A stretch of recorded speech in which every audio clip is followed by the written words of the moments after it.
So today I want to talk about something that I've been reading about, which hits pretty close to home for me.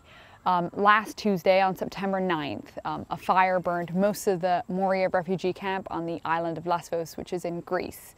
I think I posted a picture of my travels there, which I'll get to in a bit, on my community tab, so you can have a look at that.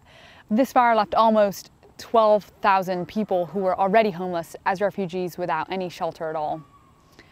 I spent a few weeks working with the refugees on Lesbos at the height of the refugee crisis a few years ago. I was part of a team from the Bruderhof, and we were working with an NGO called Save the Children to make safe spaces for children of the camp to play in a safe space while their parents took time to find food or navigate the refugee system or just do paperwork.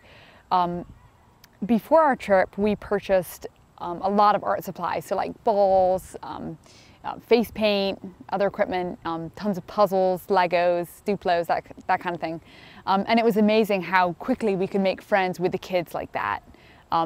Even though they had experienced so much trauma in their lives, they were just looking for a bright, fun place to be.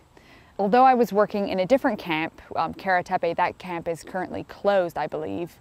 I actually did do a couple days in Moria, but it was a smaller camp at the time.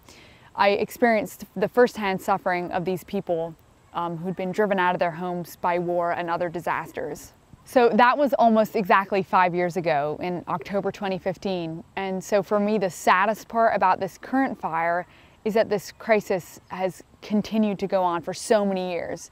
You think about all the children and adults that have been through those camps in the past 5 years. And I'm sure actually some of them have even been stuck there for 5 years or more. It's heartbreaking, especially thinking that most of the rest of us in the world have pretty much blissfully forgotten about it and carried on with our lives. Incidentally, that trip to Lesbos was also an inspiration to me, as it happened right when I was starting to get into vlogging. So over on the Bruderhof channel. Since then I've started my own channel.